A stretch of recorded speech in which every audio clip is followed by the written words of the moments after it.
Well, tonight we got something special for all of our listeners. We've got a listener submitted topic, so you know what that means. Well, welcome to the world of POTA, my friends. Next on Live Free and Ham. Well, hello and welcome to the Live Free and Ham podcast. This is our weekly show where we discuss ham radio topics in New Hampshire, New England, and beyond. I'm thrilled. We're thrilled to have you here, whether you might be a regular listener or maybe you're turning in for the first time, and we appreciate that. And thanks again for joining us for tonight's episode. So let's get into our show like we always do. I'm your host, Eric, callsign N1JUR, and I'm with my co-hosts. It's Paul, N1OG. And Todd, W1STJ. All right. Well, cool. Well, as always, we like to catch up on a few things before we dive into our topic tonight. As always, you can go ahead over to our storefront at livefreeandham.com/shop. Check out all of our merch. We are all sporting our hats as usual because, damn, they're just comfortable and we love wearing them. And we, definitely love seeing other people wear them. Oh, and once again, if you're watching this on our YouTube channel, Paul is wearing the Live Free and Ham sweatshirt. I love that. That I wish I could fit into that armor. The armor on those is just a little tight on my shoulders, but that's just my build there. But great quality, awesome stuff. And you can find all that stuff over at our shop there and check that out. But we actually had a couple of people just recently purchase from our storefront. Roger McKinnon, as always, he realized that there was an emergency rush. Just like eggs are becoming such in high demand, just like that, Live Free and Ham's, drams are becoming such a commodity that, we aren't going to raise prices. But in essence, once we run out, we run out. So, Roger decided to jump all over that, and he picked himself up some two mighty fine Live Free and Ham drams. And we thank you again for that purchase, Roger. And those are coming your way. And as always, as we mention in every show, or we try to mention every show, we've got our hammies. You know what those mean? Those are our honorary Jeep token hammies that Paul is he's like a hand model tonight. My gosh, it's like, he starts his modeling career on Ham Radio Clubhouse, and now he's just doing hand modeling for Live Free and Ham, man. It's just taken off for him. It's all good. He's modeling our lovely hammies there with our lovely little pigs there with a little token on the bottom with your call sign. And again, we're just following kind of the leads of the Jeep community. We want to show other hams out in the world that, hey, we see your vehicles, we love your antennas, we love your radio setups, and we just want to be able to show you in a way by leaving one of these little tokens and spread some ham love. So if you haven't run over to pick up your own set, run over to livefreeandham.com/shop and check that out, or go to gethammed.com to learn more about the story and why we're doing it and how to get more involved. So again, thank you for everybody who has purchased on our store. We appreciate all the support, and it's, we're all blessed by it. So keep it coming. All right. So with that, you can always get a hold of us in many different ways. And our three favorite ways to always get in touch with us is via our SMS link down at the bottom in all of our descriptions. Just make sure when you do send us a quick text message that you actually include your name and your call sign. Otherwise, you will forever be referred to your last four digits of your social security number. Not that that's being present, but we're going to call it a social security number either way. So we love to hear from that way. But if you prefer to leave us a voicemail, like it says, you can call 978-233-1142 for a good time. You will. You want to hear the voicemail. You want to leave us a voicemail, and we want to play it on our next episode. So feel free to give us a ring. Let us know that, we've got to renew our HF warranties, or that, I don't know, whatever. You might be watching us. You might hear the audio levels, or you got a story to share, or you want to share, do good. Feel free to leave it on our voicemail line there, and we will make sure we play it in our next episode. And as always, you have the tried and true old timers way of sending us an email via livefreeandham@gmail.com. And we will accept it in all forms, in all languages. So all good on that. And so with that, we've got our usual live stream every month. And as you all know, if you've come to know, that we don't always have it scheduled for a very specific day. It's kind of random. We just spin the wheel or whatever tickles our fancy, or we're kind of like a leaf on the wind in that approach. So the only way you can get in on the action and be part of that whole process is to, head over to our YouTube channel, subscribe. And if you haven't already clicked the bell for notification, then that's the only way you're going to know when we go live. So make sure you go do that. Make sure your account status is up and running and you're a part of that process, because we want you to have, be part of that fun and get in on the action when we do our live shows, because it's technically another bonus episode, for all of the 4 that we're already sending out a week. So, hey, you get extra content all for free, and you get our lovely mugs, at least once a month if you don't watch us on the live. All right. And so if you want to be one of the cool kids, and my voice is starting to kick in again, so I'm just recovering from my man cold, so my apologies on this one. I might sound a little raspy tonight, but you want to be one of the cool kids, I advise you to head over to our Patreon page. That link is over on the liveFreeandHam.com website. And as a subscriber, you get immediate access to the shows before they're released. You get sneak peeks into our merchandise. You get uncut, unfettered, unrelentless conversation about everything and anything before we actually, decide to tighten up our attitudes and steer us right back onto the show. So you get to hear all the cool stuff that we talk about in the background. And you get to know us a little bit better. Plus, there's always other benefits like sticker packs and giveaways and discounts, and the list goes on and on. So head over to our Patreon, and like Bob Koff has always said, it costs just $3 a month. That's all it is, $3 a month. It's a very small investment, but you get so much out of it. And again, we thank folks like Bob for being supporters of the club. And we raise a glass, as Paul says here, to you, Bob, and to all the others that are members of the Patreon page over at Live Free and Ham. All right. So with that, let's dive into our quick first segment here. Ladies and gentlemen, can I please have your attention? I've just been handed an urgent and horrifying news story. Everybody, we got some news. Slow down, Boog. Let me handle this. We've got some news. I've got bad news and bad news. I have reviewed ship's personnel, Captain. Congratulations, you've got mail. All right. No, For you, Todd. no, we don't have mail. Oh well. Nothing came in. We are not hitting 1,000 tonight with mail, but that is totally okay, dude, right? I guess so.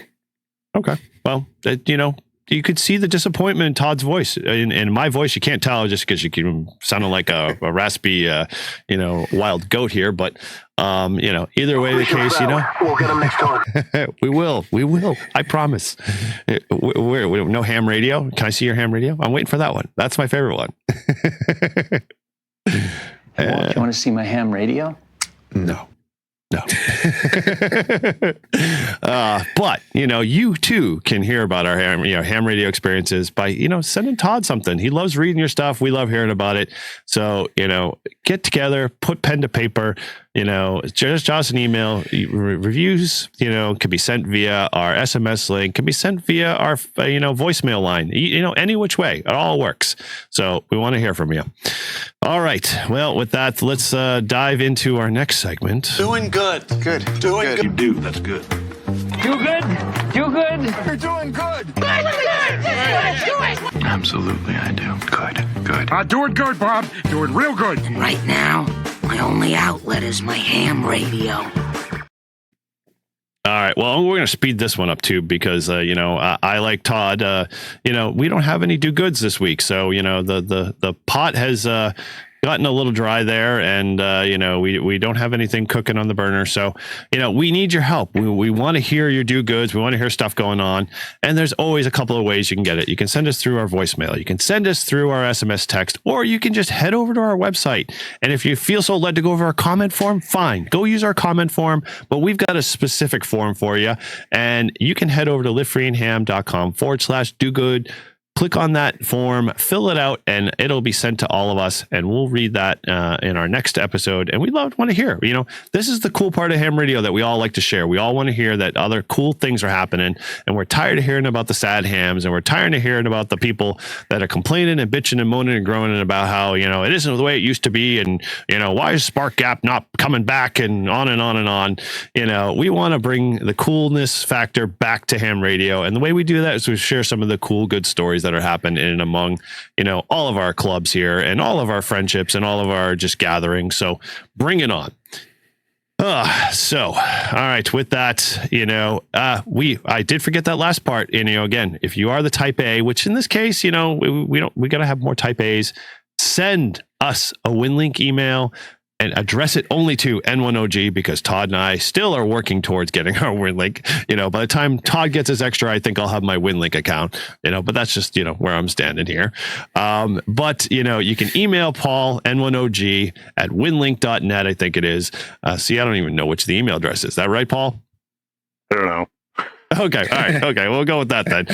And you can share your do good experience through that way. And we'll make sure we add to the roster, because we're looking to compile and have a private live stream of all of our friends that have, done do good messages, and hang out and just have a small little, gathering online and be able to just share some cool stuff. And, we want to invite you to that. So if you want to be part of something like that, then send us a do good, and we'll make sure we get you in that process and part of the coolness. So without further ado, guys, this is the number one segment. Is Todd ready for that number one segment to continue to lift the rest of us up, because we're dragging the rest of the show down? I guess so. Okay. Well, then if you are, then I'm going to just kick tonight. it off. All right. He's on hold. Here we go.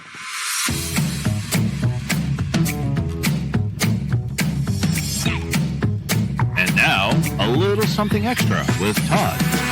W1STJ.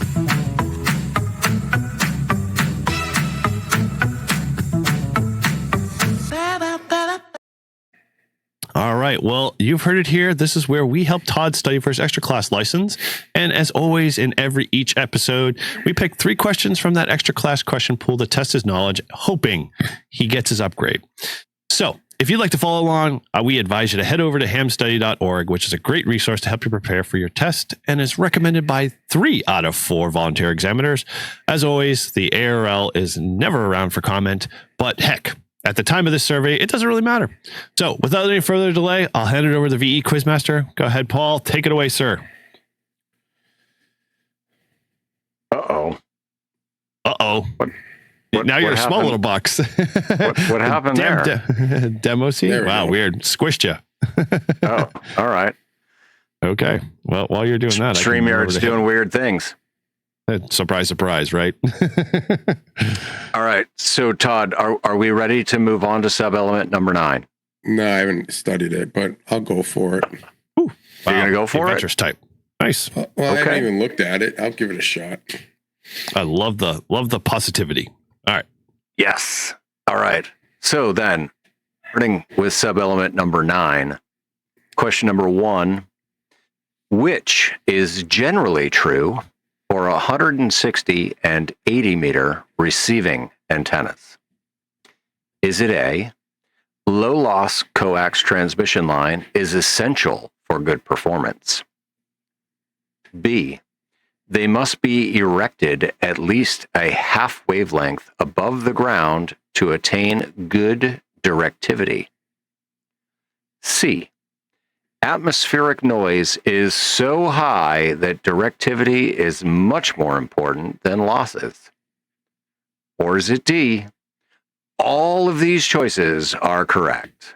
Ooh, I love those. Come on, you button. There we go. Apparently, I've worn the button so much, I have to really firmly press it.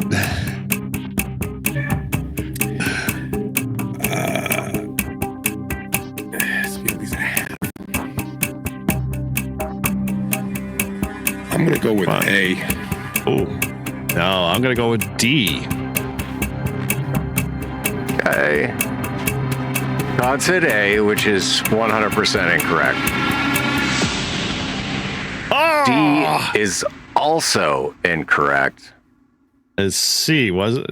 Yeah, it was C. It is C. Atmospheric noise is so high that directivity is much more important than losses. So to further explain, atmospheric noise at the low HF frequencies referenced in this question. So you got 1.8 to 2 megahertz is the 160 meter band, and 3.5 to 4 megahertz is the 80 meter band. Those bands are dominated by bursts of RF from impulsive events such as lightning strikes within thunderstorms. Since RF at these long wavelengths can travel quite far due to refraction provided by the ionosphere, lightning effects can be quite non-local and come from many directions, with especially large sources in rainy parts of the world. And I will attest to this. Like the lightning noise can be nowhere near you and be just blasting over 160 and 80 meters. But so relevant for this question, the atmospheric noise below 4 megahertz is very high because of these factors. And so if you are, if the atmospheric noise is 60 dB above the background, the gain of your antenna is only helped. You attenuate it by 20 dB, and the noise comes crashing in at 60 minus 20, which is 40 dB, which is 10,000 times over your background noise. So that means for any practical antenna the amateur radio might construct, the gain is not going to solve your atmospheric noise problem, and therefore the gain over a dipole is not important. Okay. Thank you. Sure. You're welcome. All right. Question number 2. What parameter describes the interaction of a load and transmission line?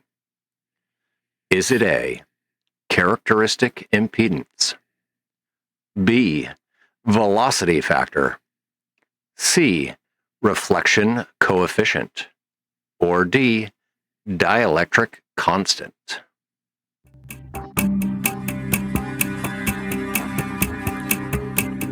That one's a close one. All right, I'm going to go with A again. Why are you laughing? I can't remember velocity factor, reflection coefficient, load and transmission line. I guess I'm wrong. And I gotta go with C. I really think it's B, but I gotta go with C. Okay, well, Todd is definitely wrong. Characteristic impedance is not the right answer. The correct answer is C, reflection coefficient. Something stuck. And so the reflection coefficient is defined as this fancy formula for those that are looking at the screen, where Z sub L is the impedance of the load and Z sub 0 is the characteristic impedance of the transmission line. So if Z sub 0 and Z sub L are the same, the reflection coefficient is 0, and the reflection coefficient increases the more that the Z sub L and Z sub 0 differ, indicating stronger mismatch between load and transmission line. Silly hint, the transmission line reflected on his behavior the day he lost Mrs. Load. Well, that's something to think about, I guess. Okay. A lot of load in that sentence. There's a lot of load there. All right, Todd. Well, I appreciate you wanting to do a sub-element that you haven't done at all. And so you're 0 for 2, but that's okay. The third and final question of the evening. What is a folded dipole antenna? Is it A, a dipole configured to provide forward gain? B, a dipole 1/4 wavelength long? C, a half-wave dipole with an additional parallel wire connecting its two ends? Or D, a center-fed dipole with the ends folded down 90 degrees at the midpoint of each side? It's probably wrong, but I'm going to say D. Guess not. I guess I got that one wrong too.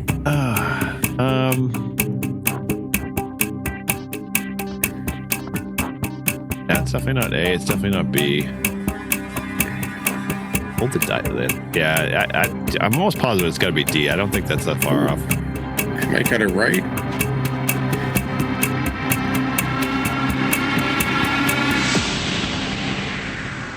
Well, since you both said D, you're both wrong. Both wrong. The correct answer is C. It is a half-wave dipole with an additional parallel wire connecting its two ends. So D, that would actually be more like, it would have curtain. legs.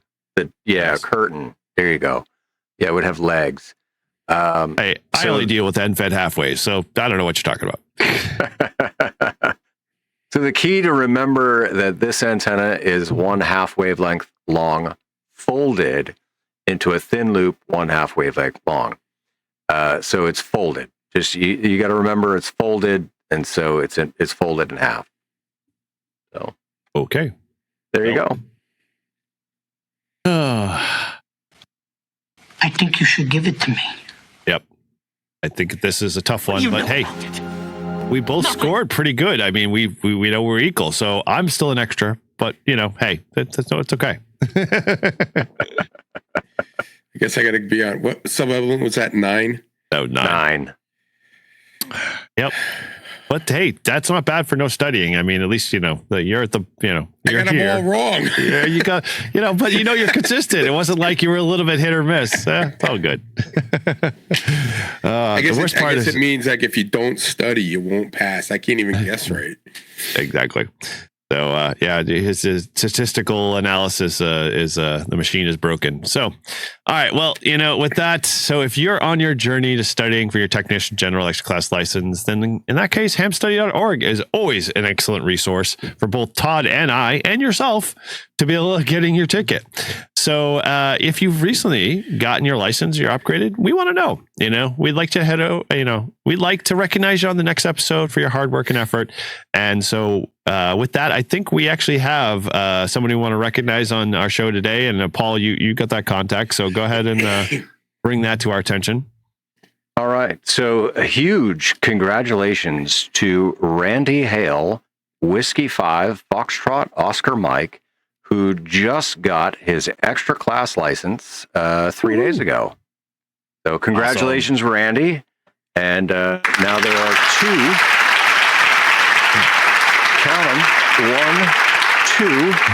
two Hale brothers that are both extras. Yep. One's still a balloon pilot, though. So great job there, Randy. We hope Shane, honors his, his request that, he would only allow you on his show after you became an extra. So, we'll see. But, is that what he really said? Yeah. Is that what he really said? He said you can't come on the show until you get your extra. That's exactly what he said in his last episode, and he's confirmed it. So, hey, wow. Randy, call us. We want to talk. Reach out. If you listen. So anyway, thanks again, Randy, for, letting us share that with everybody here. And so, maybe you got your extra, or maybe you've gotten an upgrade, or you just got your technician, feel free to email us at livefreeandham@gmail.com. And we'd love to mention in our next episode, like we said, and we want to celebrate with you. So with that, let's get into our usual show format. So Paul, hey, how's your ham radio week going, my friend?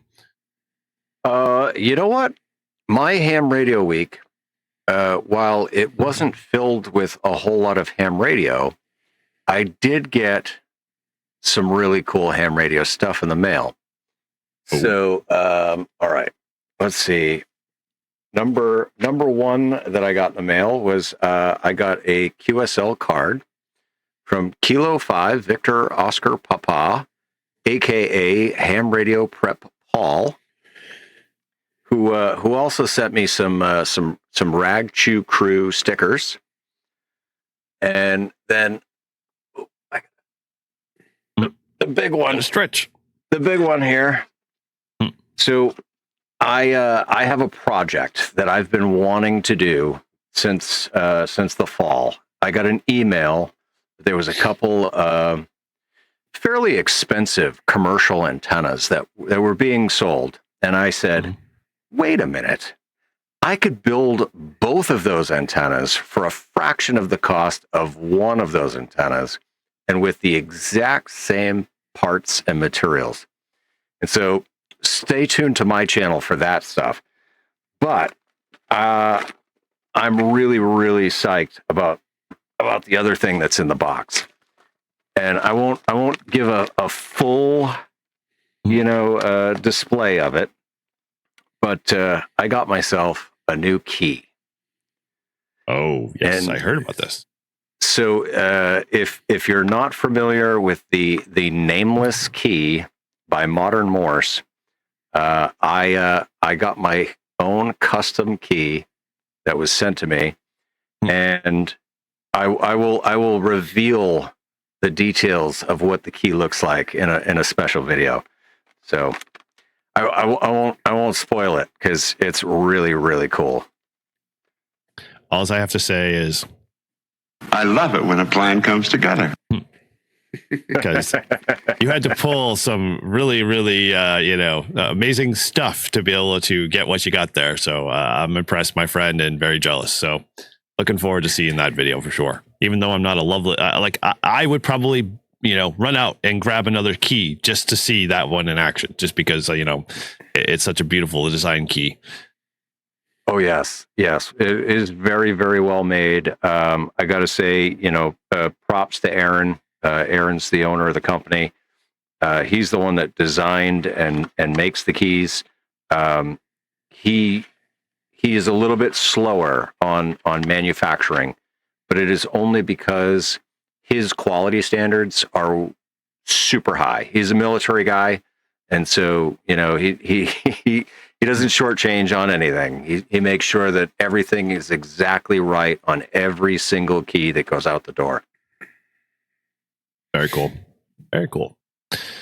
All right. Well, yeah, it sounds like you're definitely loaded up there, and looking forward to seeing some good stuff on your channel. I am happy to see that things are growing for you. And, like I said, that our 3K, live stream was a blast to have, and definitely fun to be a part of, even though I was totally under the weather. And it was definitely fun to, have you run the show and kind of sit back a little bit while I, was catching my breath every once in a while. since you brought it up, Dude, I honestly felt really, really bad after the stream. And I was like, I feel like, I kind of like stole Eric's thunder in a way. And, because dude, I brought all my friends into the mix. That's it was fine. It was a blast. Todd was there too. I showed up. Good. I didn't go. Well, you are his friend. I showed up just for Eric. There we go. Okay. My one and only friend. Thanks. No, just kidding. No, you didn't steal anything, dude. It was a blast. I like I said, I was almost at the point of fighting myself to can't reschedule my 3,000 giveaway just because the cold was kicking my ass. And so I appreciate you stepping in, and I feel bad because I didn't pull my own weight a lot, and I didn't really fully, have everything prepared. And, I feel bad for my own listener base and subscriber base, but I know they knew I was suffering. So, I'm going to have to do a eventual video coming soon where, I do a channel update, and I'll have to apologize for my lack of my man cold kicking my butt. Well, hey, congrats to you. Thank you. Seriously. Thank you. Great job. 4,000 more, my friend. 4,000 more together. So, and then we'll be able to sit around and celebrate when Todd gets to his 4,000, whenever that is. Yeah, that'll we'll all laugh at that one. So, yeah. All right, cool. Well, over to you, Todd. How was your ham radio week? Speaking of 4,000. Well, my ham radio week is still working on redoing or upgrading, cleaning up my shack. And I did get the table that had my printer and a bunch of crap on it cleared away. And I now have a charging station for all kinds of anything and everything. I did order a newer charger. What do you call it? Like one of those charging hubs that has, 100 watts or whatever. And I've got a Meshtastic little base station that doesn't use a battery. It has to be plugged in. So I got that plugged in over there. Cool. And so I think I found the monitor that I want to get. I'm still deciding. I'll wait on that. I'm going to think about it in a little bit, but I think I'm going to go with a 32-inch screen with one of my current screens as a horizontal on the left side and a vertical on the right side of that new screen. And I think that will be plenty for what I do. Nice. And I've been battling with Amazon and trying to find the right shrink wrap for my BioNO battery, and found out that the 9 is too big. The 5 is too small, so go in the middle with the 7 or 7 whatever. We're going to call it the Goldilocks shrink wrap. Yeah, look at that bad boy. It's all back. What size was it? The 7.9 oh my gosh. or something right in the middle. Wow. So Yeah, the stuff's pretty Looks awesome. beautiful. So, It does. It doesn't look like a bomb. No, I mean, I even think that this might actually pass the TSA because I printed. I don't know if you can see it. You're not going to see it. I printed all the information on it, and it's so tiny that it actually looks like it might have been battery printed from the manufacturer. Nice, yeah, dude. That's sweet. Yeah, so I got that up, and so I'm cleaning stuff out, getting more organized, and things are looking cleaner around here. So that's basically what I've been doing. So your game chair visualization process. Oh yeah, and I got a new chair too. Yeah. That was key because that was on sale, like half off, and I sat in it. I had to return an Amazon one of the stupid shrink wraps, and I see this chair in there, and it's like, oh, it's $160 off or something. And I sat in, and I'm like, this is what I need. So it's got lumbar support. It's a gaming chair. It happens to be the same one Eric bought, even though I didn't know it was Eric's chair. He just told me he got his at Staples. So I don't know. I'm happy with it. So that was so now I'm hoping to get some. I need to get an activation, and I haven't done one in a while. So, but Eric, what was your day or week before we have to say is, we definitely achieved our goal again for another episode. Sir, here is a check with my name on it. Write down any number on this piece of paper, and I will pay it. Success on that market. But yes, thank you again for asking, Todd. I had absolutely zero. I was in negative territory when it came to ham radio for the past week and a half. My gosh, this man, cold, flu, Montezuma's revenge, all wrapped in one over the past 2 weeks has been literally sucking every little bit of life out of me, which is really sucks because I've been promising for a while and I'm sure everybody's been super patient with me because I keep talking battery boxes. I keep talking about like cool things that are coming on the horizon, and I haven't fully finished yet though. I finally got the 20 amp charger. I actually found it was very weird because I just happened to be dropping the dog off at the groomer one time, and I went into Harbor Freight. Oh no, I went into Lowe's, and Lowe's had a 20 amp hour charger for lithium, which I was actually it's multi, so it does everything. And I was just like, and it was like $89. And I was like, whoa, this is $20 cheaper than buying the, the Redodo one. And I was like, I'll give it a shot. I mean, I think it had Craftsman on the side or whatever. I was like, fine, whatever. I'll try it out. And so, I brought it home, plugged it in, charged the battery. It does nice trickle charge. It does everything I need to. It's pretty much idiot proof. You press the button like every other, 20 amp hour chargers. And the battery was probably done in about 4.5 hours, I think, because it I don't know what it started with or what I had left in the battery, but I'm happy with it. It'll keep it where it's at. So now I can kind of get that project done. And I'm feeling better every day, so I'll be glad to finally get back with my feet underneath me and get myself unburied from work and all of the other stuff that I've put on the back burner. So looking forward to that. So stay tuned. There definitely is going to be a channel update on my own channel, just to let everybody know that I am alive and that things will be coming.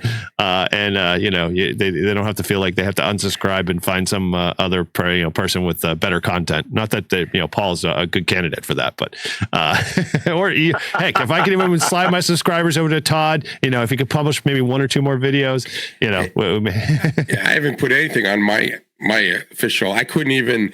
I subscribed to one of the music things, so you could put music in your videos, and it wouldn't even allow me to. It wouldn't allow me to put in my YouTube channel because I didn't have anything you on had it any videos posted. I'm like, what? I'm like, how the hell do I do this? And they're like, well, you have to post something first. Well, there you go. Take your condom video and put it up on your own channel. I will. I have to make a intro video to my channel video first. Yep. So I'm going to do that this week. Well, you don't technically have to. To start out, you can just Paul didn't do his intro video until a lot later, and I did mine a lot later too. So just get content out there, and I would say rebrand your condom video to Condom 2.0. That way you get another rehash of. Well, yeah. So if you think about it, Todd, right? So I've had the new call sign now for I'm like a week and a half shy of a year. And so, so I had a KF4 TPY intro that I would put in my videos, but I never made one for N10G. I just make my videos and you just put them out there. Yeah. Well, good news is, I've been doing everything on my iPad, but I did order my MacBook, and it comes the 18th because I modified it a little bit. I added some memory, and but you guys are going to be disappointed because I ended up going with different video editing. That's okay. That's fine. But whatever works for you. You can go with Android if you like unintuitive, frustrating, illogical user interfaces. That's fine. That's just going to be your theme. It was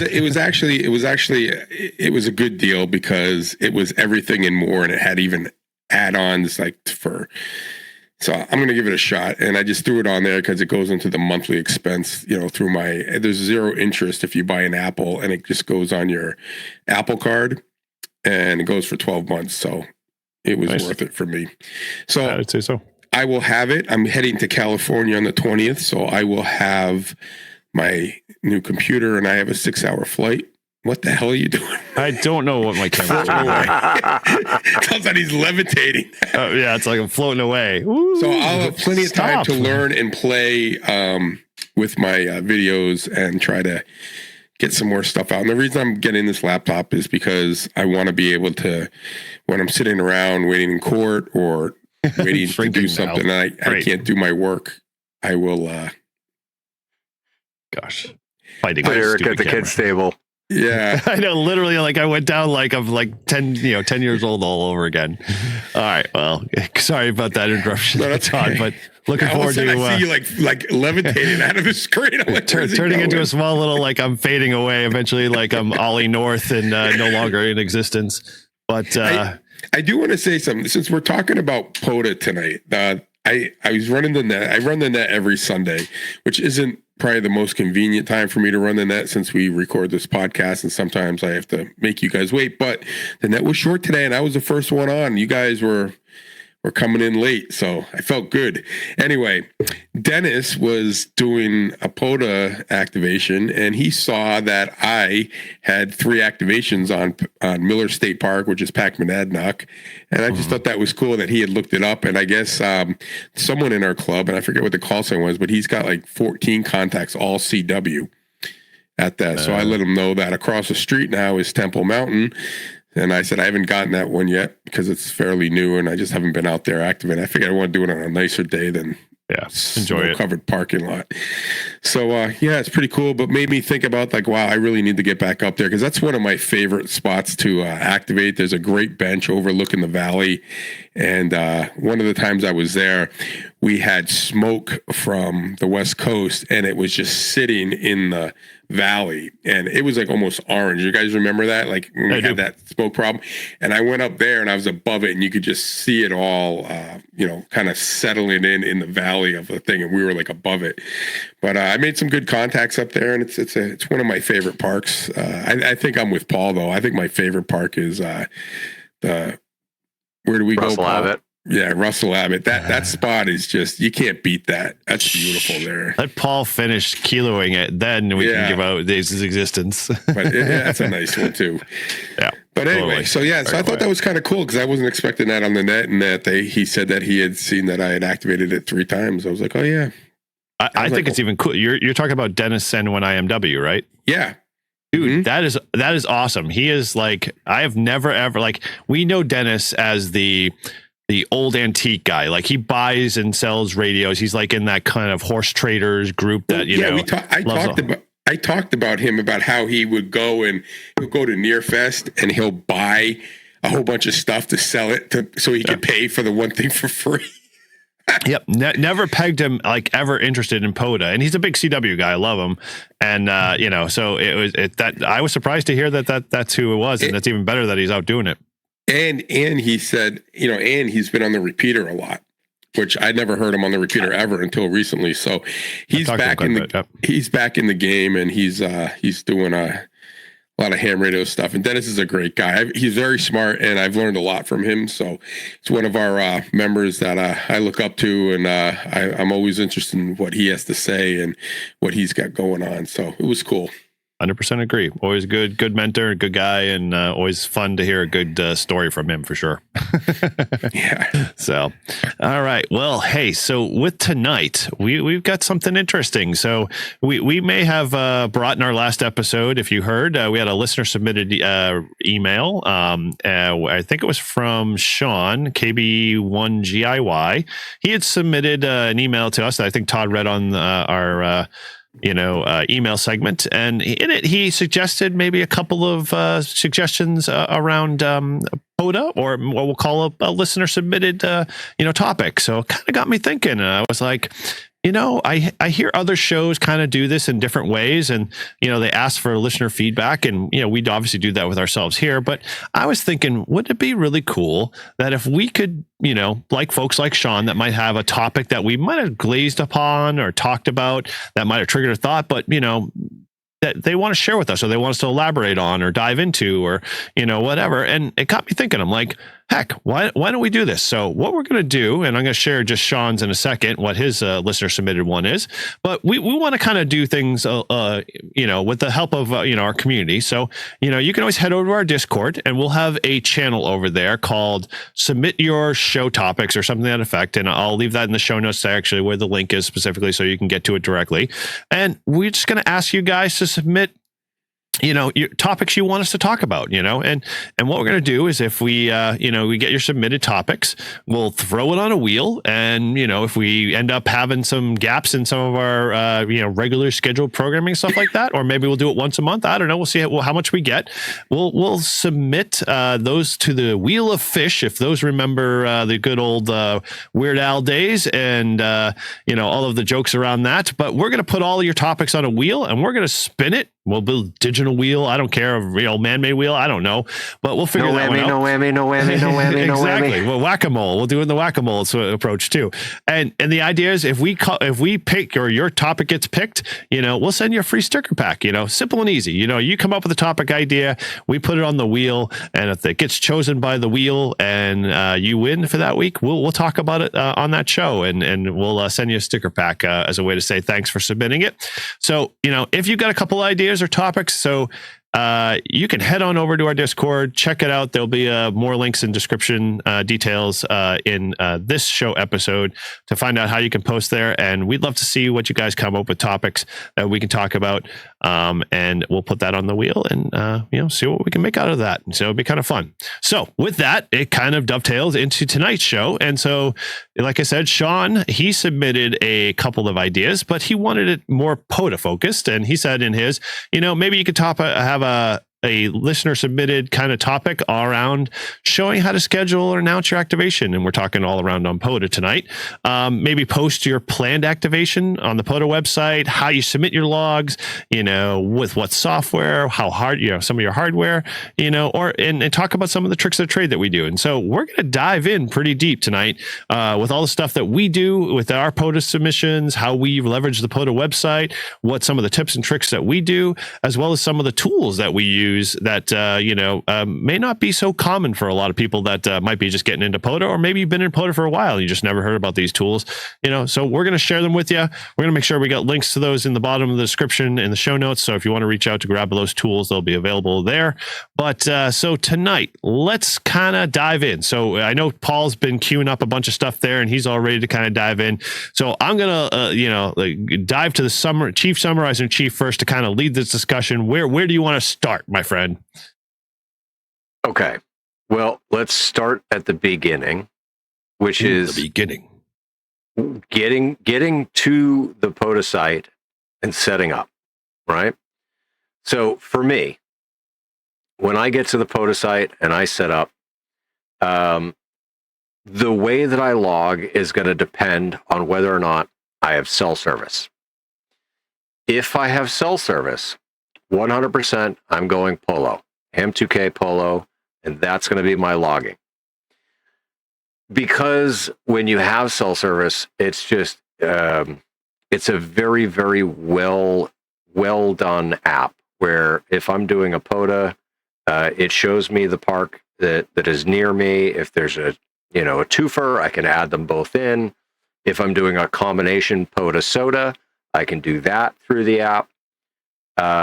If there's not cellular, then I'm going to use HAMRS. The reason why I do that is because on the after, right, when you get back to your house and you're going through your log, at least in my opinion, HAMRS is much more intuitive and faster. Call signs that I've looked up with QRZ and all of their information populated into the log so that I can then finalize the log. And what I do, regardless of which app I use, I export it into an email and I email it to myself. That way, it doesn't matter what computer that I'm going to use to submit my logs on. I can just access my email and I can do that. And so then here, if you will indulge me, I'm on the POTA website. On the podcast, head over to our YouTube channel, check out some of his background screens here so you can get a better idea, but continue. So for those that can see, for those that can't, I'm on the Parks on the Air website, which is pota.app, and I am currently logged in. That's a key. You have to be logged in. You click on yourself and you go to My Log Uploads, and here you can click and drag from Windows File Explorer and drop it in, or you can click on it and it'll bring up the window, and then you can select your log. So like my last log processed, geez, I gotta do a POTA. It's been a couple of months. Yeah. My last log process was 12/8/24 at Miller State Park, which is a combination POTA and soda. And so I had 21 QSOs that I submitted. The nice thing about it is once you submit it, it's really, really fast on how it gets processed. And if you don't have your Park to Parks logged as Park to Parks, you don't have to worry about it. POTA does all the hard lifting for you, and they will link your log with the other activator's log, and they will say, hey, you know what? That is a Park to Park. And let's see. I know there's a way you can look at it. I don't remember exactly where I got to click, but I know there's a way that you can look at your log, and it'll say, yeah, that's a Park to Park, and yeah, you have to go into it's my activation, my activations, yeah. So all right, so if you go into my activations and you click on view the log, so you can see like this first one was a Park to Park. It was between myself and Kilo Delta 8 Juliet Foxtrot. But you can filter from there too. So just go up to that top and say P2P only, and then see only your P2Ps. Oh, yeah, exactly. There you go. So there's just the Park to Parks from that activation, and like I said, it's great because it doesn't matter. You don't have to, make sure that you get all the Park to Parks logged in appropriately. You just log.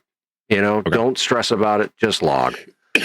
Let's hold it there because I know we can bring Todd and I up to speed, and then we'll kind of continue on from there. Some good stuff. So, Todd, kind of give your rough, description of where your general flow for you that works when you do your POTAs, and kind of in a nutshell. Well, if I'm going to a new park, I do a little research just to find out where I'm going, and what do I need to get there. Is it easily accessible? What do I need to bring?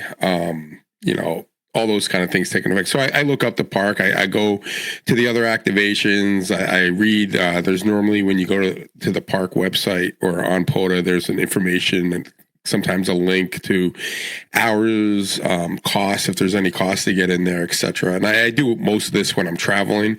So I kind of figure out where I'm going, and I look on a map, like, okay, how many parks are there and which one is going to be the best one to meet to do. So I do that. And then like Paul, I use the same operating or the same, I do it on my Ham 2K on my iPad, which has cellular on it. So for me, it's pretty good. Now, what I do is I used to email it to myself when I didn't have cellular, but now what I do is I just I have a POTA log file in my files folder, and then I just kind of, like you said, drag it or just add it to the POTA thing. And I normally do that right away. If I have good cell service, I'll do it right at the park. And it used to take a while, could take like up to a day. Now it like literally happens within, I mean, I think if you go more than 5 minutes, you know, something's wrong. So it goes pretty quickly. So it's pretty cool. And, that's how I do it. And it's not too hard. And the old way, you used to have to name your log, and it was all a certain way to do it. Now it's pretty simple. I just put my call sign, the name of the park, where it is, and the number, and it goes all right. And I'm like you, Paul, the last time I did a activation was December 16th. So I am due for... Wow, I actually have a couple of park months ahead of you guys. Wow, I feel happy. Yeah. I guess I just looked at my activations list, and I last activated the rail trail on February 7th. So okay, I at least activated it in this year. So sweet. Finally, I'm ahead of something. But. Oh, that's all tongue in cheek, guys. I only got lucky because I think I ended up having a quick, 20-minute break and, had HF in the truck. So I took advantage of it. But, no complex. Yeah, exactly. Right. Thank you. And I used the the voice recorder too on top of it. I'm not bad. Anyway, for a whole 21 contacts that day. That really needed it. Anyway, so I think my flow, I may have touched upon in past episodes here and there. I'm very much very much a mix of these guys. I bounce between, I started with HAMRS, went from HAMRS to Polo because of, feature functionality and content, tool sets being better. I streamlined a lot of my iPad process and logging process to an iPad with a keyboard, and because of, my job and nature of, being on the road, it's just cell, enabled. So, I, use that to its advantage. And then, from a kind of just we'll say a little bit of like intel and, tracking stuff down. A lot of times I'll just, where I'm currently sitting. So here's an example. I drive for work, I might go to a client site. So somewhere down in South Shore, where I'm at, if I'm done with the job and I'm like, hey, I can fit a POTA in, I'll fire up the POTA app and I'll just go to the map section and I'll look for POTA parks in and around the area. Like, is there one that's 20 minutes away? Is there one half an hour away? What's the closest one? And then I kind of do the deduction thing. So I've got a set of tools that I think we'll get into a little bit more details that I use to do that research of, location, street views, kind of that type of stuff to figure out whether I can get in quickly and get out. I don't have to, if it's got plenty space, park benches, that type of stuff, depending on the weather, I'll leverage all of the Google Street Maps for that. And then Google Maps is great for that. Yeah. Oh, it is. It's a lifesaver, especially like you pull up the coordinates off and I always take the lat and lon off of every park and just paste that into Google Maps to give me the exact precise tag location. And then I kind of back out of that pending left or right, because it's not always maybe on the park, or the park might be a forest area. And, it's not where the entrance is to where you could park or whatever. So, I'll kind of play around with that, but the street views definitely give me that, intel that I need to get a fast answer of like, hey, am I going to be able to set this up, or am I going to be on a side road of a neighborhood looking sketchy while trying to activate with all these antennas, and then have people slowly, pass by, and I have to roll down my window because they're ready to call 911. And I'm like, no, I'm just activating, at a park that's not so obvious, or it's like a plot of land that the state owns or something. But it's okay. I'm just a famous ham tuber. Don't mind me. Don't ever. Yeah, that is not a tagline you use with anybody. you try to be as plain and open and honest as you can, and say, "I'll be done in a couple of minutes. Don't worry," and you get the hell out of there. You don't become a problem. So. Yeah, I leverage a lot of the tool sets, but a lot of my activations are kind of what I call, in the moment type stuff. So I rarely have ever planned per se, unless I was traveling to say another state, a kind of consistent, what I'll call a mini rove of a couple of parks on the way in and a couple of parks on the way out. But I haven't had done that in a couple of years. So, most of my stuff is immediate, like kind of day type trips. So I kind of build my POTA activation experience around that stuff and, heavily use the POTA's website, the POTA app website. And I think we should definitely take a little bit of a dive into that in a second or two, of how we what the best kind of, use case is to getting set up with that, why you'd want to get set up with that. We can talk more about that. But I'm like these guys. POTA app is the place to be. Obviously, it's got all of your resources and everything in it, and it's a great tool for uploading and stuff, but it's also an awesome recon resource too as well. So with that, let's kind of pick up the conversation again. So where we want to kind of take this from logging now, what's kind of the next best direction? So hold on, two more resources that I just want to throw out there. Okay. So potamap.us. Okay. Carlos just did a video on that, and it is a really, really cool website. We'll remember where you can video. Yep. Yeah, you can select your state, nearby states, whatever you want to see, and it'll show you the GIS information as well. Other one that I wanted to mention, if you're an Onyx subscriber because you're into hunting or for whatever reason you're an Onyx member. Being able to see those actual physical boundary lines, because sometimes there's like a park within a park and you don't realize what those boundary lines are. And so, that's where the GIS information really comes in handy. Although POTA map does that too, which is nice because it pulls all the GIS data too. So you don't even really have to use it. Like Onyx is awesome if you do it for a bunch of other stuff. And especially their offline system is mint in terms of being able to be useful. But that POTA.map, if that could make that downloadable, dude, that would be so fucking awesome on a phone. Well, you can make it. You can make it into just add it as a app. Yeah, offline though. I'm talking about you could go in and offline it. Yeah. That would be one of the things too. You can do is if you get the coordinates and you don't want to look at a map, you can just put it into Waze, the coordinates, and it'll send you there. The problem is it sometimes sends you, like, if you've looked at a big park and you might have like the dot in like the middle of the park, which is like inaccessible by road. But that's why you have to do the research to kind of see, like, okay, is there an entrance way? Is there, where's the best space to go? And, like where Paul and I do that park, it's not exactly where the dot is, right? Like it's still. It definitely isn't.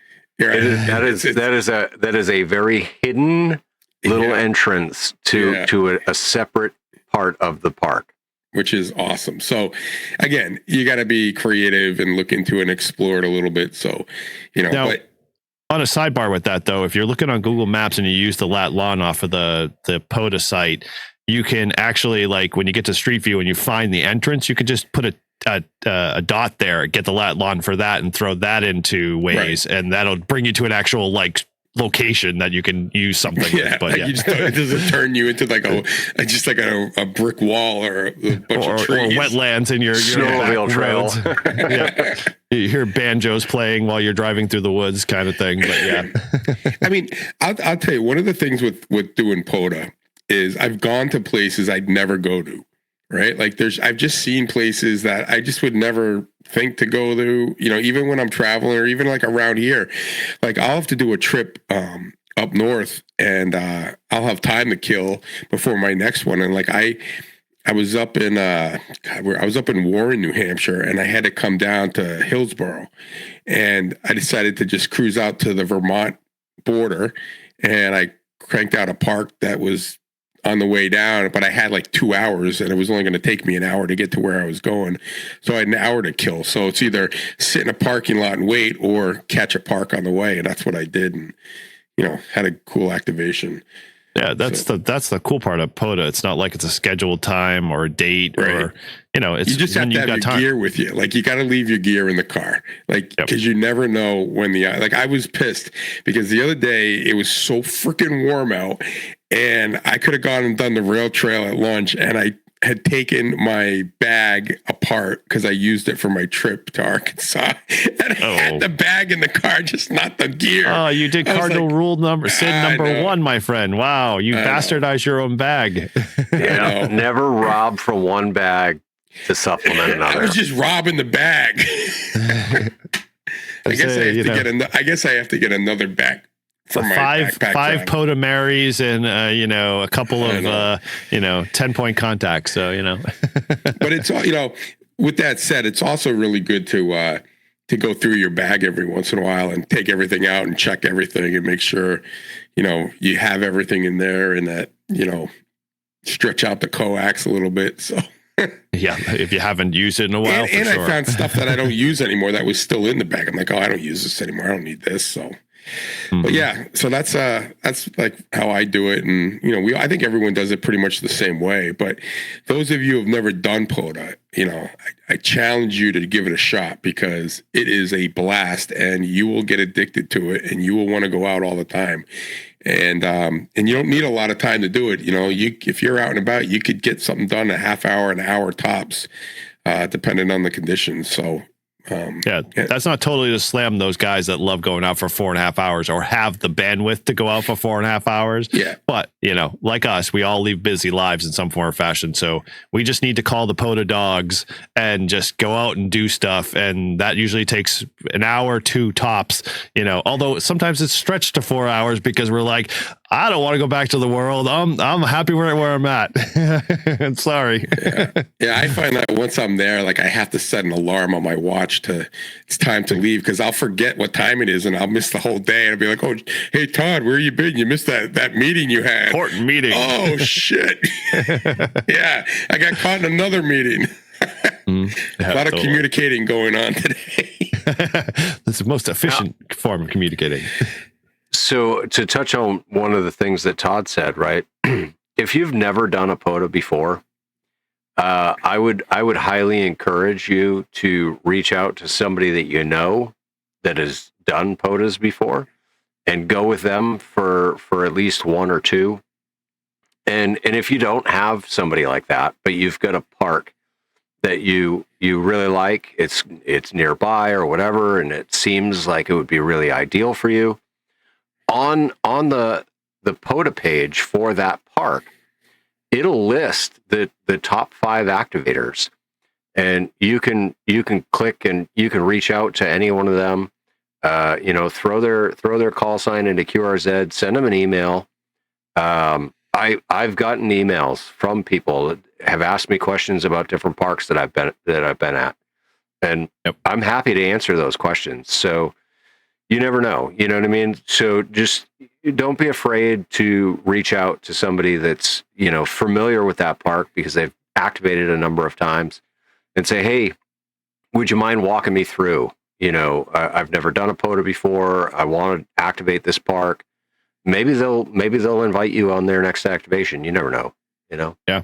And that's the nice part about the community, and we all have been reciprocated to that and been a part of being able to experience that, is that I have never met a ham, especially in the POTA community, that has turned my email away. And if they have, we know why, but we just won't get into that conversation. Then you are always going to be treated like oh my gosh, like you were a lost son, because they'll be like, hey, try this. And it's funny because I've answered those emails Paul's talking about, and like I start and I feel like I've exploded all over this poor person, because all they probably had was 3 simple questions, and I gave them literally a Bible's worth of like everything that they could possibly think of, and then they send me a bunch of more, and it's just like I'm like, dude, let's just go do a POTA. Basically, is why it gets to, and that's what you hope, is that if you have those good conversations, then just cut to the chase and say, hey, let's go find a warm day, let's go activate together, and I'll show you what I do, and you can build from there. And so that's the joy of being in the POTA community. Sure. Cool. All right. So we've been talking obviously a little bit of the setup. We've been talking, let's kind of dive in, and we've talked about, or touched, I say very lightly, on the POTA app as well. So let's dive into a little bit more with that, I think, because it's a good place to start, because that's where you're going to spend a majority of your time.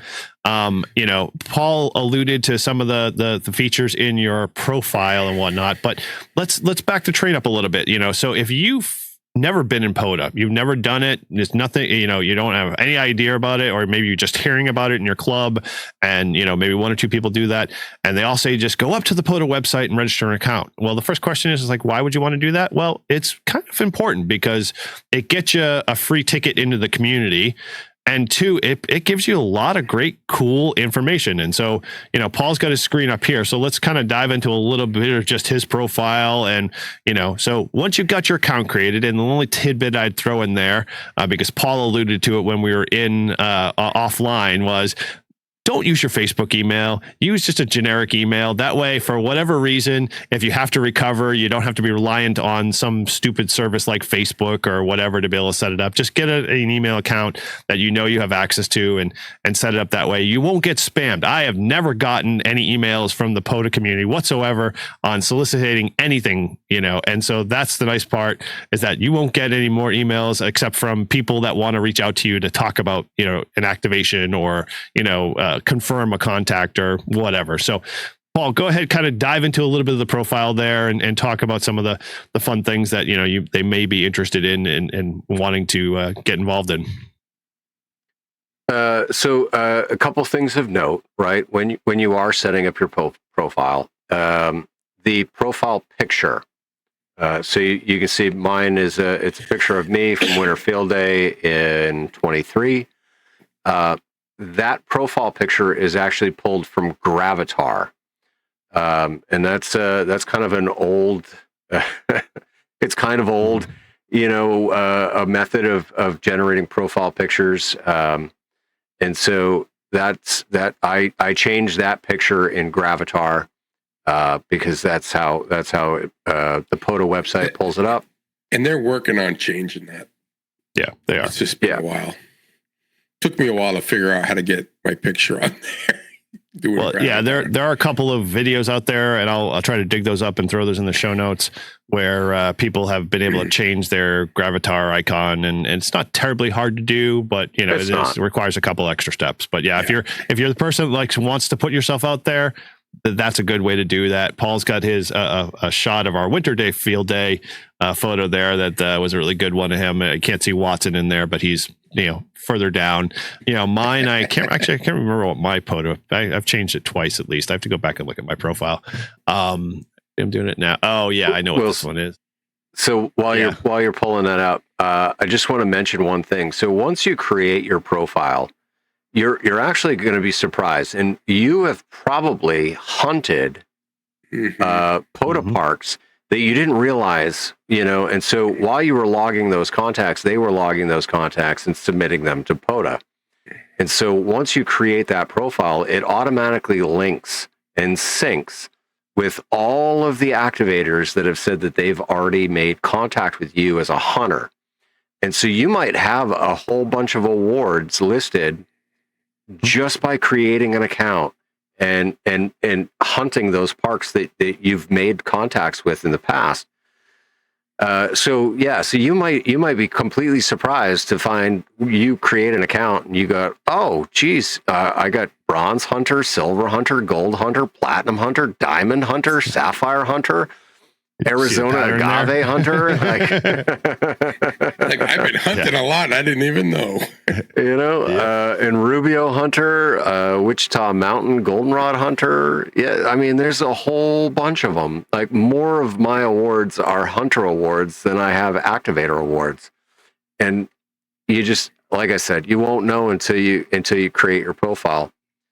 But once you do, you create your profile, and then you can look at your awards. You can look at your statistics and see, okay, well, this is what I've activated. This is what I've hunted. This is what I've done late shift and late shift hunting. But dude, you just glazed over the biggest thing. Okay, you can download your own awards without paying for anything. Oh yes, 100%. Yeah, all PDFs. Yeah, these beautiful little PDF icons. Totally, it's probably there. We go. And so there's my award right there. It's ready to be printed and framed with his call sign in and everything. So it's all good stuff. Yeah. So that there we go. That's a freebie, and you're not even paying for POTA, and they're giving you awards. Right. And so, so under awards, then you've got your stats. And so this will show you like CW data, phone, what contacts that you've made, the parks that you've hunted. Speaking of, have you finally surpassed your voice contacts with your data only contacts? Because you were a data only guy. So yes. So I've got 85 on data and 544 on phone. Ooh, wow. So I'm proud of you, man. You finally graduated. and as a serial digital operator, when I first got licensed, right? Like that was my thing. I didn't want to get behind a mic. And once I got into field day and once I got into POTA, that's when the mic fright kind of went away and I started to find my rhythm. And you'll find your own rhythm, right? But that's the key, is you find your rhythm. You understand what the exchange is, because the exchange is very simple. It's, hey, this is who I am. I'm at a park and I'm calling CQ. Okay. Now you make a contact. You say, this is your signal report. What's my signal report? That's my signal report. Okay. Thank you. Conversation over, and you move on. It's just that simple. There isn't a whole lot exchanged. And like I said, you don't have to stress about collecting park numbers from other park to parks. You can if you want to, but you don't have to stress about it, because the Parks on the Air website will link your logs and all your park to park contacts will get sorted. Okay. Anything you want to throw in there? That's new though, Paul. That's something that has been upgraded, because you used to have. Did you always? Like, I think you used to have to do the park to parks. I would say, yeah, probably the last year and a half. Anyways, you haven't had to worry about it. I always try to get them, but the logging software does a really nice job now, where you don't have to put in like the US. You just, if it's a US. I think the coupling, with the improvement in the logging tools that we have, and the fact that the POTA database is now trying to make activators' jobs easier, because the popularity of POTA has gotten so crazy that it's almost literally like I don't know if they'll ever get to that point where you never have to do a log, but the log is almost going to be like a one line, eventually, where it's just going to be like to prove that you were there, the time, the park, and then you were done. And it's just going to know where you matched up, all the contacts. But, it's going to be phenomenal when that time and place we all have been waiting for, when the logs get auto uploaded and we don't ever have to like worry about the sync. Like the sync is almost automatic. It'd be like, hey, I did a POTA activation, 5 minutes ago, paused for 15 minutes and then did another POTA activation, and it tracked all the crap and you never had to submit a log and you got all your credits and, everything was great under the sun. So yeah, I think that day will be fun. But yeah, for all the changes they've done now, Todd, yeah, I think they've done some big improvements. Yeah, I mean it's fun to look through it. I mean, I like to periodically look through and see like, when am I getting my next award? Like like I had just gotten 50 activated. I'm at like 53. Next one's 75. Hunted. I'm working on 1,000, so I got about 942. So it's just motivating me. Yeah, I mean, the pie charts, I love them, but at the same time, I also get annoyed with them because I'm like, I'm not moving fast enough. I need to get to my next big, and then I get confused with the, what's the one that I got? Entities hunted. It's like, and that's so unique entities hunted. Right. So I had to look that up.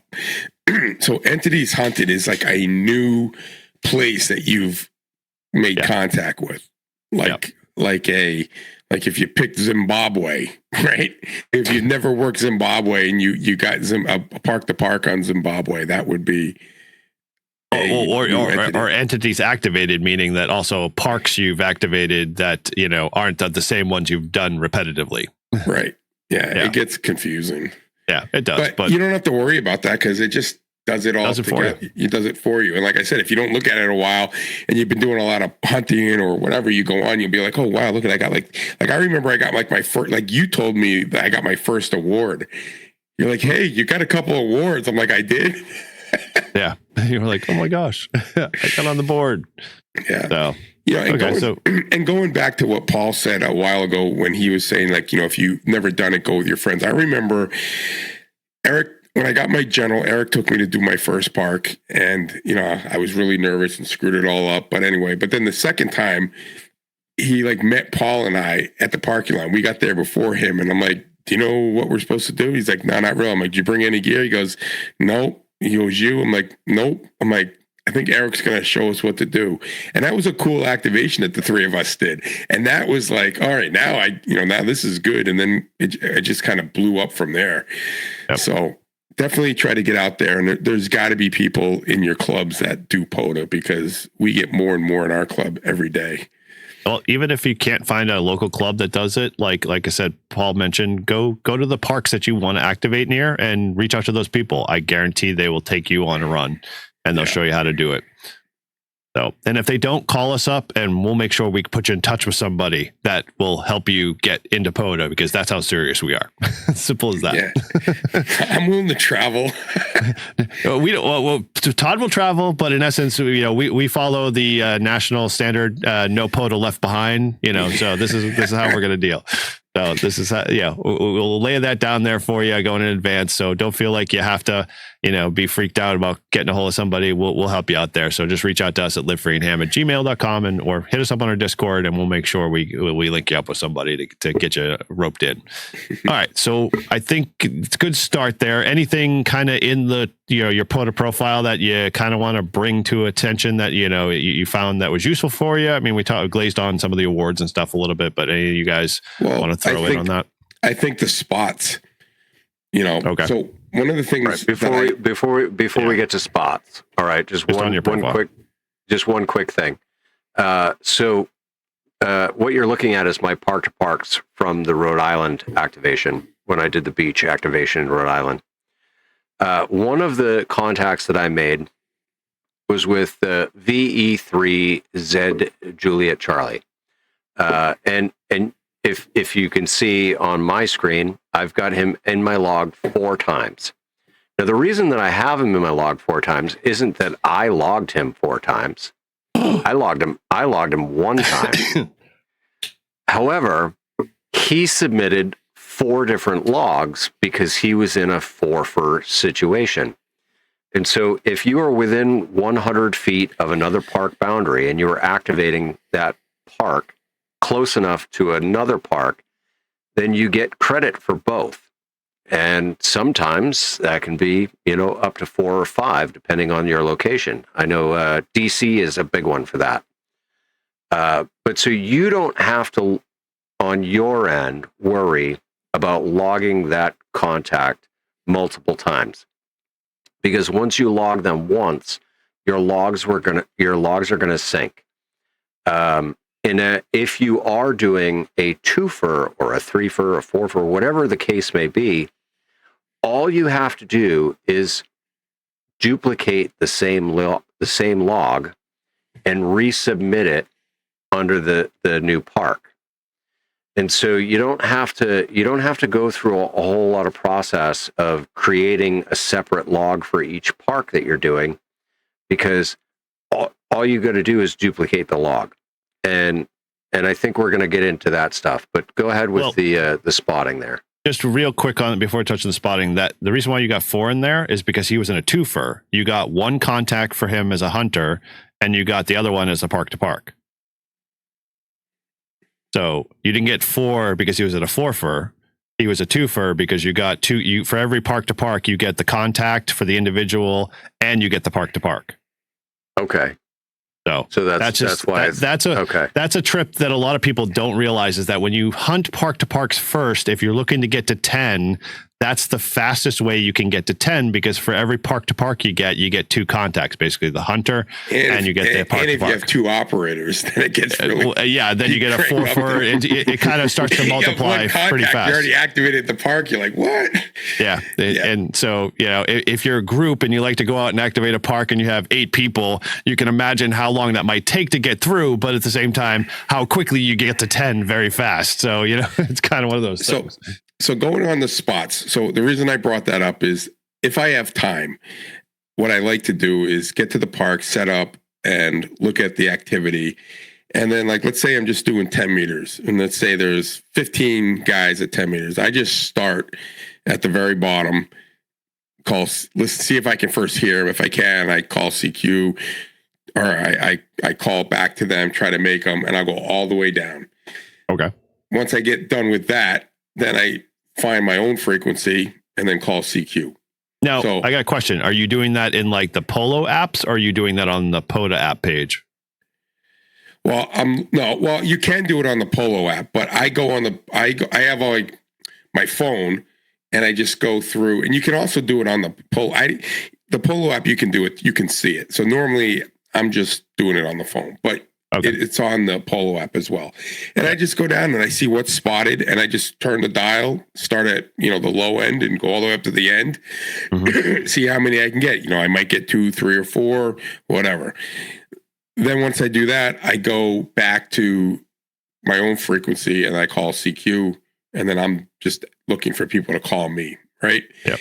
And then when I'm done, I'll go back to see, and the Polo app is awesome because it'll show you which parks you've already worked, so you don't have to remember.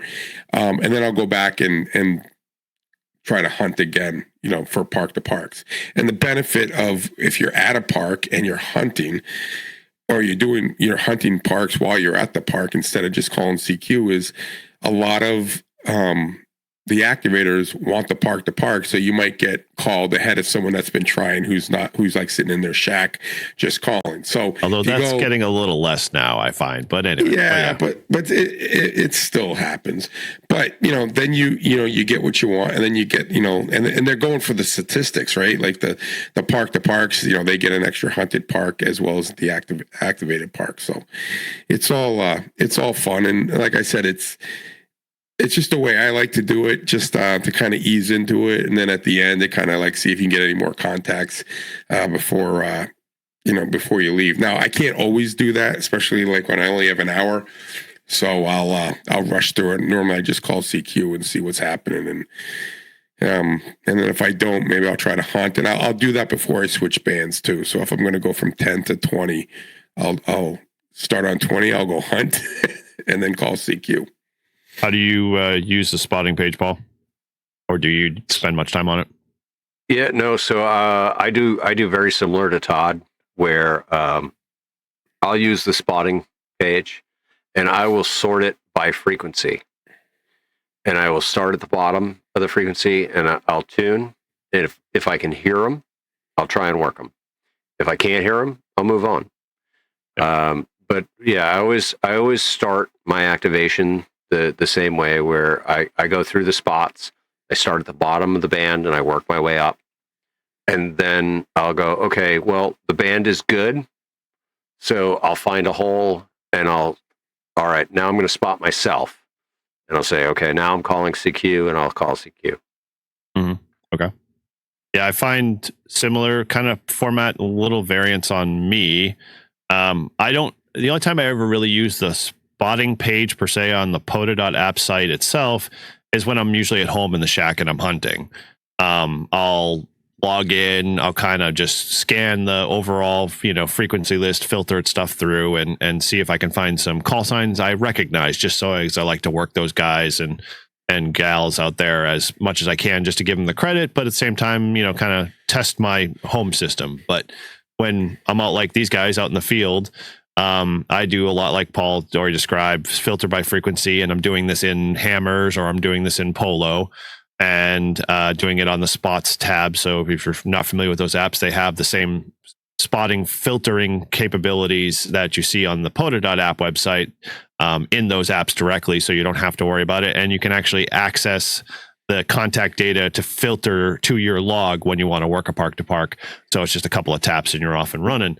The one thing I kind of use that list is I'll do it like twice, and I almost have a rhythm now, even when I'm on a short run, is I'll run the list, work them if I can hear them. If I find a big pile up with a park to park that I can't work, I keep moving on, and then I mentally write down, hey, I got to go back to that same frequency again, and I work them a second time. And if I pretty much got all the contacts there, I then at that point look at the whole entire frequency list, and I decide, hey, where's there a gap? Where's there a hole like Paul is describing? And so that hole is where I usually try to park and, activate, or I'll pay attention to when I hear park to parks activating and they call last call. And while I'm going through my hunting list, I note that, because then I'll go back to their frequency, and I guarantee that unless they forget to do I've gone QRT on the POTA app page, they still will be listed in the spots page, and I can respot myself on that frequency, and I'll bubble right back up to the top, and people will just pile back on again. So it's a quick way to keep, the flow going, because hunters, they get ADHD sometimes, and they find everything everywhere, and they can bounce around. But, frequencies that they remember, they'll go back to, because, there was a pile up there and they just didn't want to, they wanted to wait for it to die off. And you can be one of the beneficiaries to, POTA activator that, is moving off frequency and is done for his activation.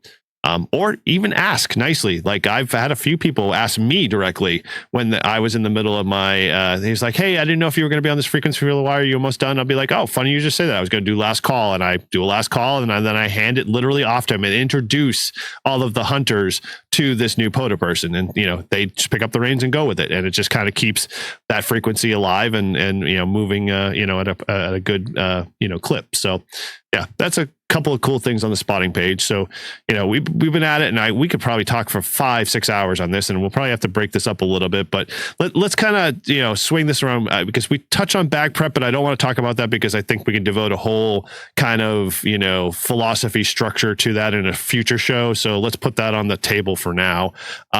Let's talk about, we want to dive in a little bit of the third-party app tools that we kind of use to kind of do some of our log manipulation and other things around that, or you want to focus on something different? We can cover a couple quick things real quick on how you adjust your logs if you have to make changes to them.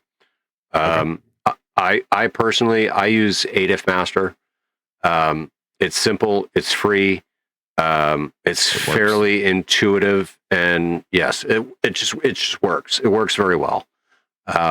So that's what I prefer to use if I have to make any changes, because inevitably there's going to be a POTA activation where you are going to get somebody's call sign wrong, and you're going to be reviewing your stuff before you submit it. You're going to go, oh no, there's no way that I got that person in that location. I must have goofed the call sign.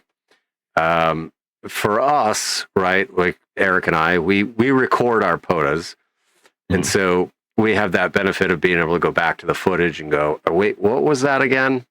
Yes, I don't think I ever have, but oh, you haven't? No, dude. See, it's funny you say that, because I'm the worst when it comes to error correcting and checking my log. I just submit it as is. I'm sorry, hunters that are critical of, and having accurate data, but I'm a slacker when it comes to that, because I just want to get it up there and move on to the next one. So yes, I'm not like Paul. And so please forgive me in advance.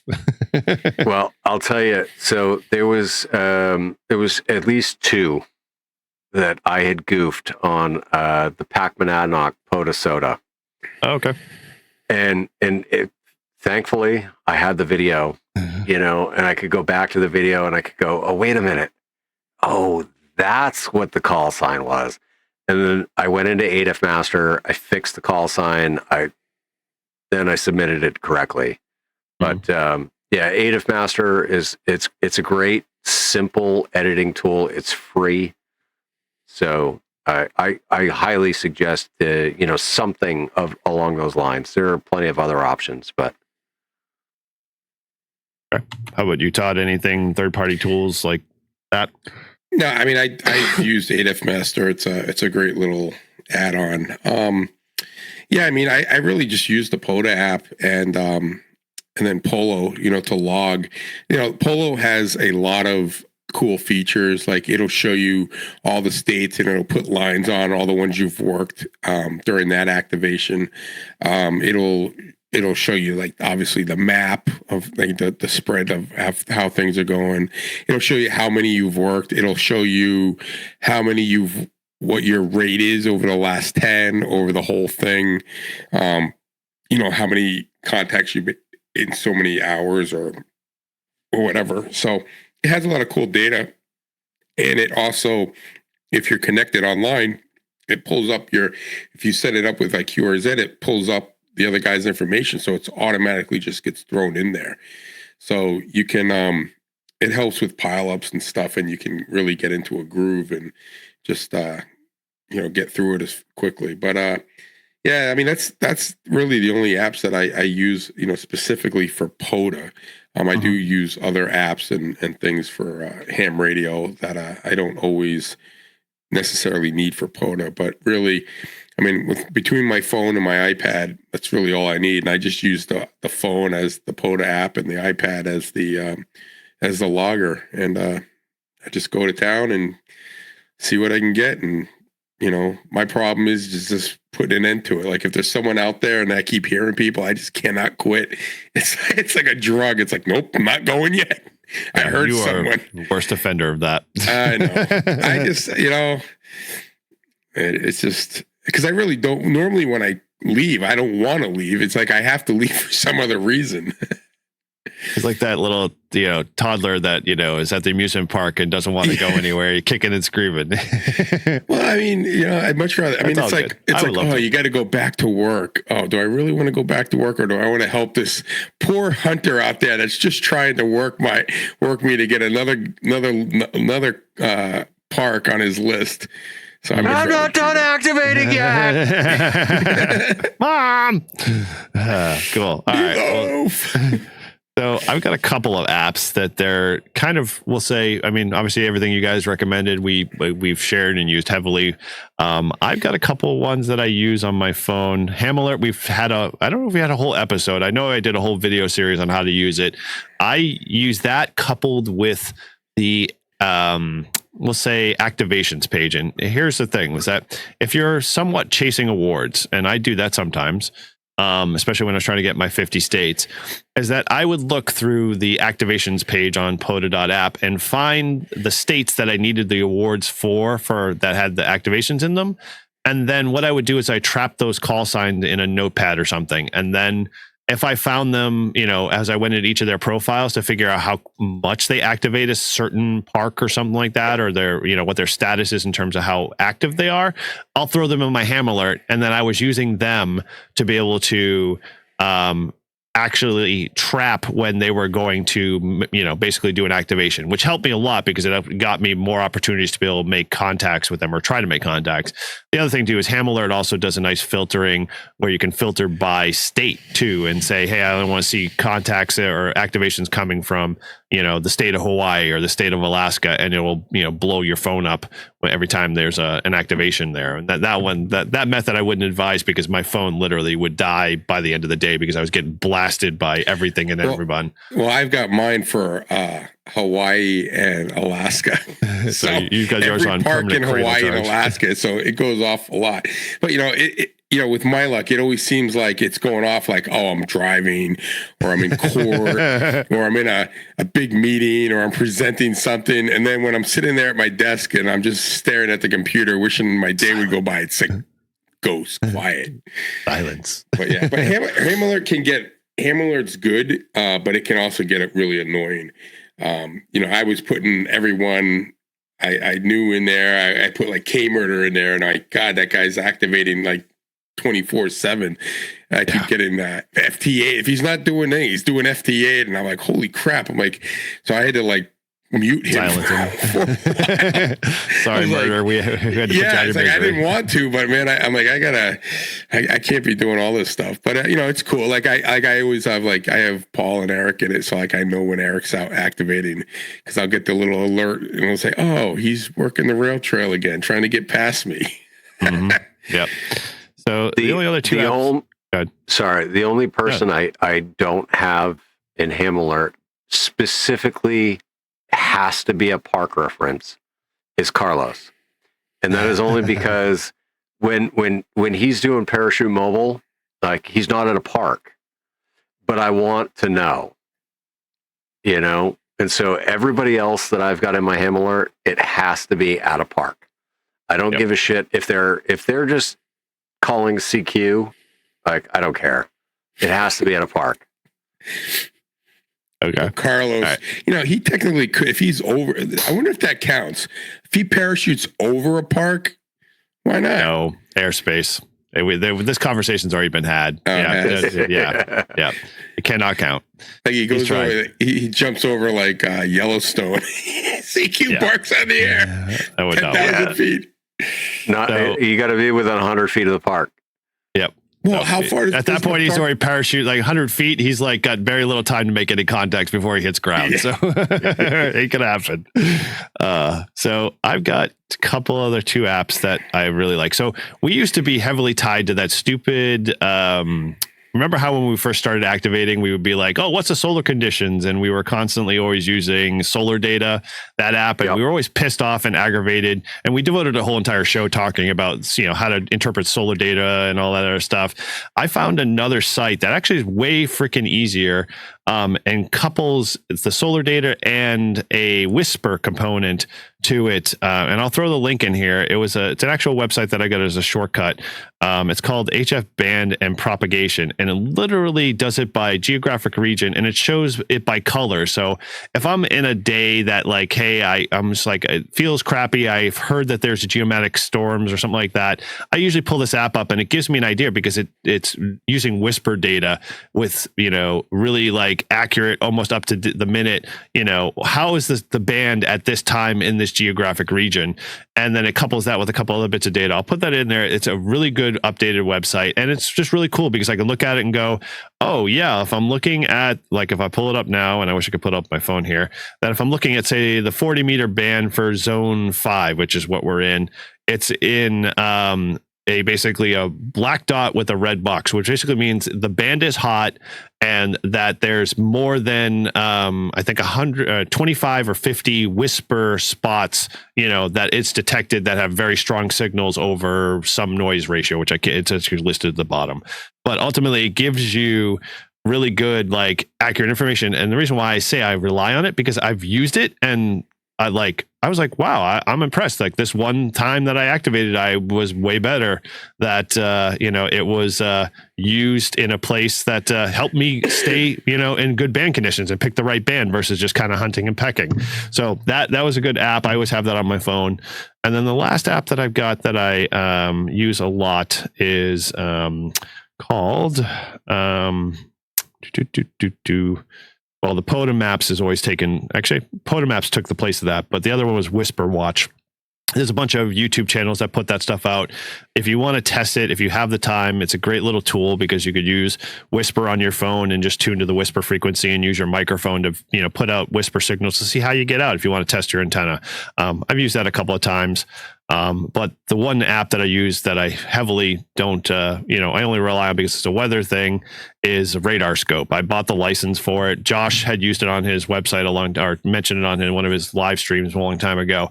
And it's a great up to the minute radar tool. So if you want to go into an area and you're possibly going to get rain, this one's really good and accurate because you can pick your radar sites quickly to determine where the cloud cover's coming, or, if a storm's just going to blow through or blow by.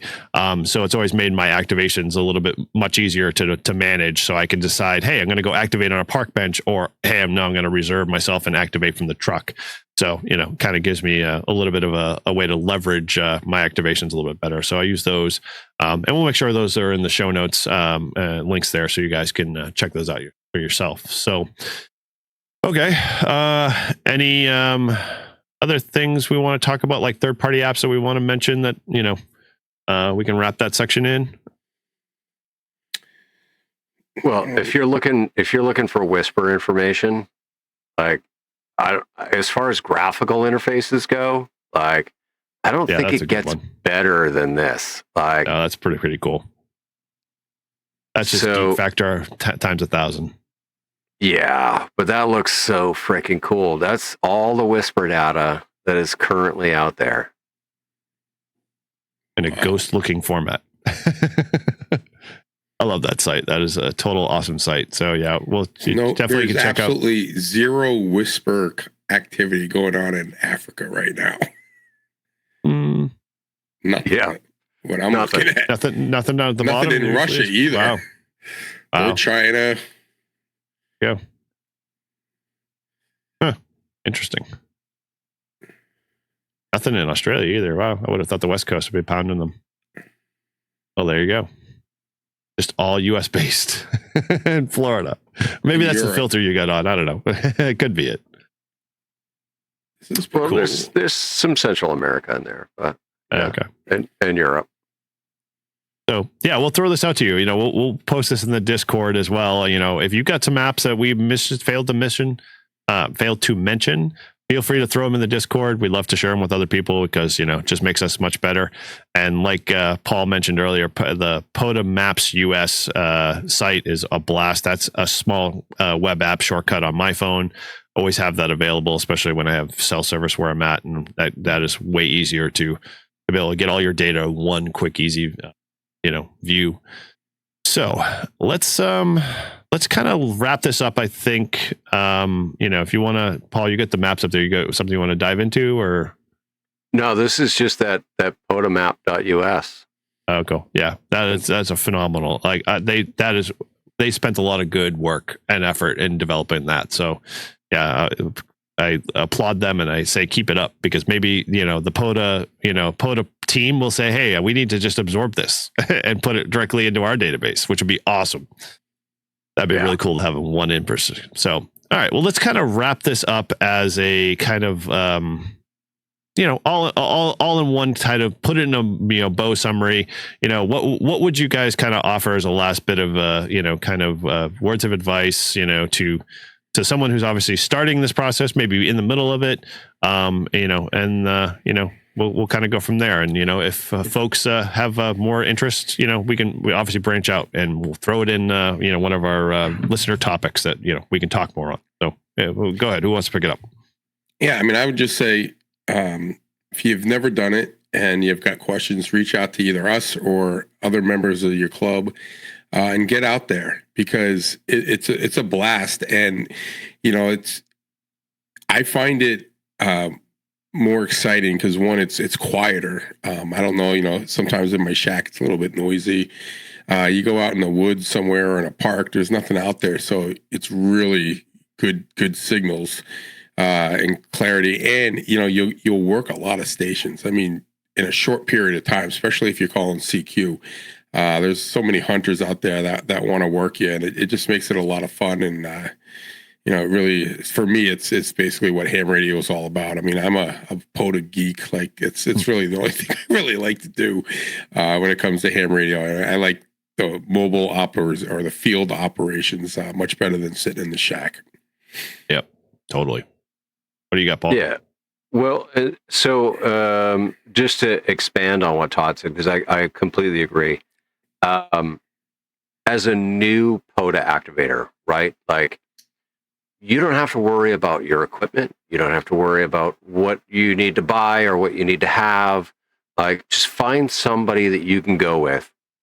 Go out a few times, activate with somebody else, use their gear, right? Have an understanding of what they're using and why they're using what they're using.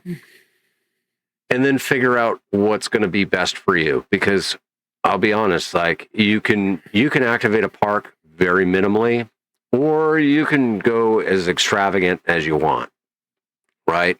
And so, I mean, if I wanted to, I could load up my ice fishing tent and my buddy heater and my 7300 and anything and everything that I could ever want, and I could make it a big freaking thing.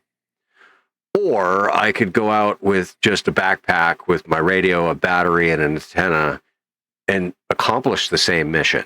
I would change that or to an and, sir. It's an and. Trash can. Yes. So yeah, you can do it. Just get out there, get with somebody that has done POTAs before, and go have fun. Go have fun, because that's what it's all about. Yes, it's a practice in emergency communications. Yes, it's a practice in setting up a station in adverse conditions. But at the end of the day, if you're not having fun, then why are you doing this? Yep. Yeah, I 100% subscribe to all you guys' ads there.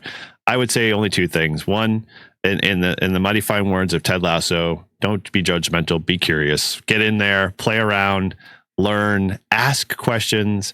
This is not a place where it's a pissing contest. We are not and no slam to contesters, but a lot of times you go into the contesting groups and it's all about how big your station is to kind of prove your muscle, strategy, and how, where you kind of sit in the pecking order. POTA, no, it does. There's nothing like that at all. Like, I don't ever feel like I'm in competition with Paul or anybody else like WD4DAN or Kyle Alpha 0Z or any of those guys that are out there, because we all do POTA the way we like to do POTA. And that's the nice part about it, because I can appreciate Paul's style. I can appreciate Todd's style. They can appreciate how I do POTA. And when we get together and do it all together, it just makes it that much freaking sweeter, because at that point we get to learn, we get to, see each other's styles. We get to trip over each other's freaking words, and we get to learn how to do awesome things like, how the heck do you fix the pass the mic problem? Well, here's a technical solve, and just find real cool ways to make experiences like that so much better. And then